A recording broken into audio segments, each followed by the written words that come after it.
So this next group of exercises I initially used as a like a hand synchronization. Y'all know the old 1, 2, 3, 4. You know that you can flip that around a note and play 2, 3, 4, 1, and 3, 4, 1, 2, or 4, 1, 2, 3.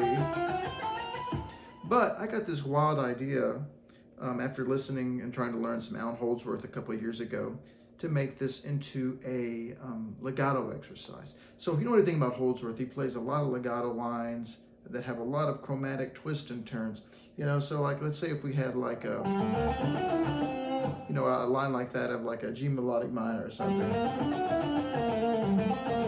Alan Holdsworth will put a bunch of like enclosures and chromatic notes and just passing tones in there, and he'll come up with a different thing that sounds more like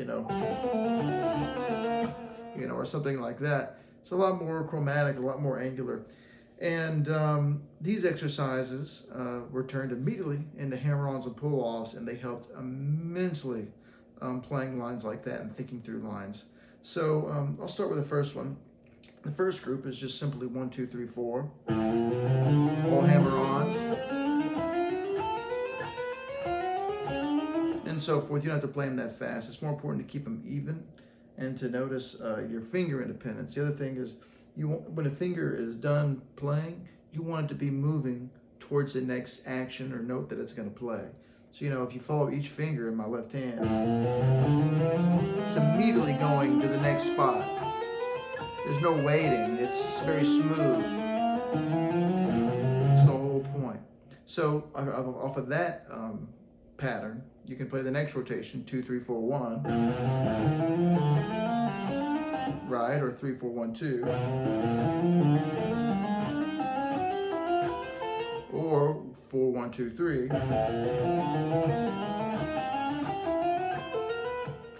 And also, when you exhaust those, you can play all 4 of those and switch between them every string. So like 1, 2, 3, 4, 2, 3, 4, 1, 3, 4, 1, 2, 4, 1, 2, so forth.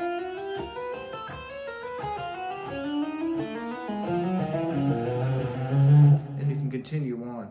And all 4 of those with that little rotation there at the end is what I consider like a group of these exercises.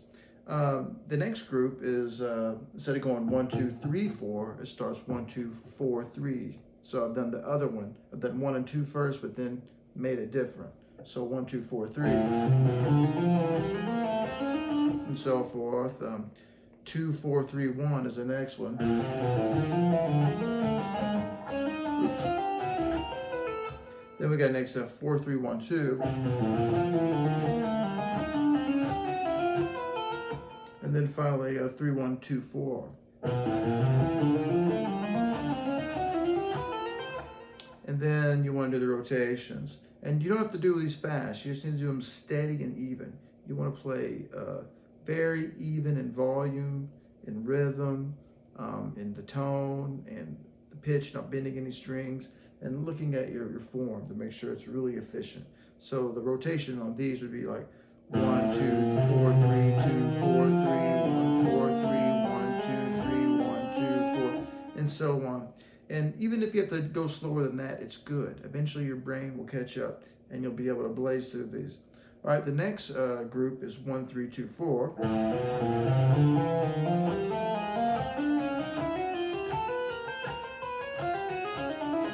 And so forth, right? 3, 2, 4, 1 would be the next rotation.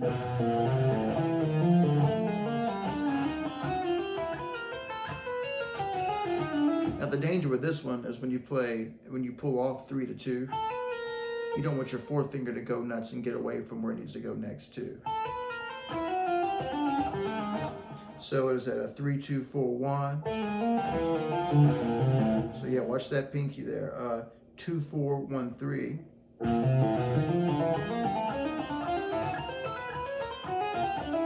It's not too bad. And then 4, 1, 3, 2. That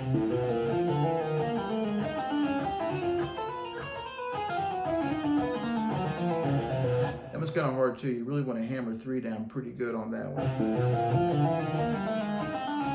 So you do the rotation. You have 1, 3, 2, 4, 3, 2, 4, 1, 2, 4, 1, 3, 4, 1, 3, 2. and so forth. They get harder and harder as you go down until you get to the last one, which is funny. So next one we have 1, 3, 4, 2.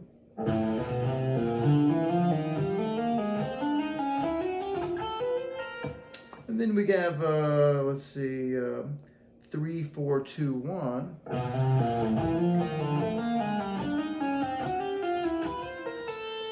After that one, let's see, 3, 4, 2, 1 is 4, 2, 1, 3.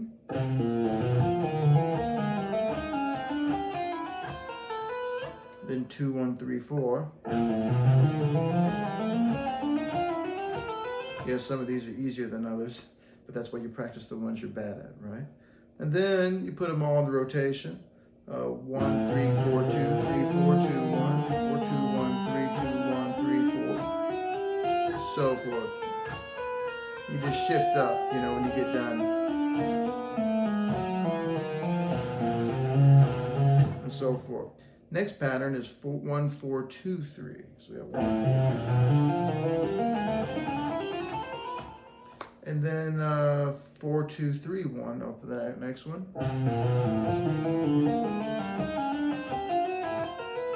Then you got 2, 3, 1, 4. And then 3, 1, 4, 2. So that one is hard. Let's figure out why it's hard. 3, 1, 4, 2.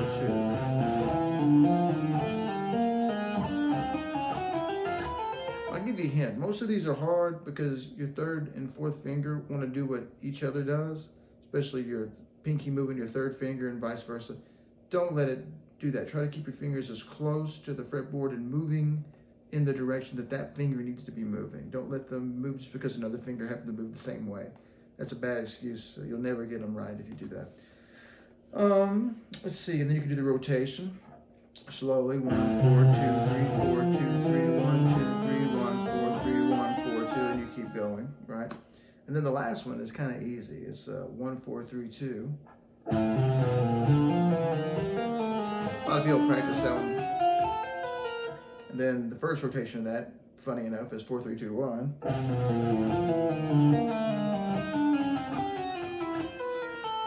And the next one is 3, 2, 1, 4.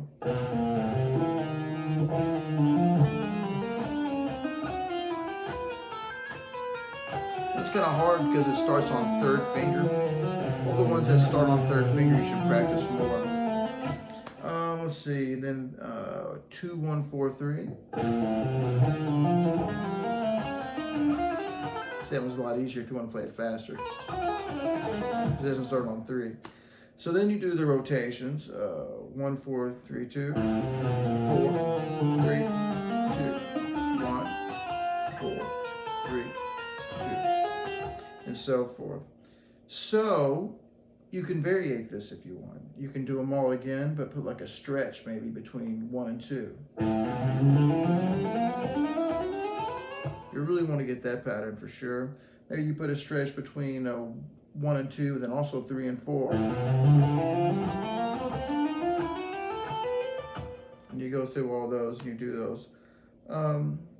You know, if you're really crazy, you want me to move up and do this, you put a stretch between 2 and 3.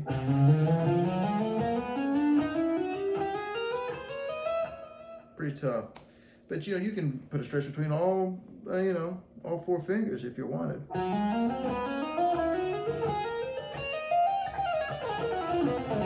Get some wild sounds when you start encapsulating more pitch than the next string, you know. So there's that. And another little bonus thing, I like to kind of test my hammer-ons and pull-offs and finger independence with that for an exercise like this.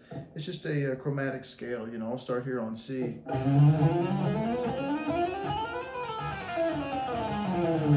And on the way down, you don't really have to pick the notes. If you want the hammer-on from nowhere is fine. Right? One thing you do want to worry about though is the muting in the right hand. When you go low to high, when you go to the next string, you want your palm to mute the old string. And then the muting on the way down is done with the edge of the first finger. So there you go. some basic beginnings to kind of getting the technique it takes to play some of that trickier Holdsworth stuff. So, see you next time.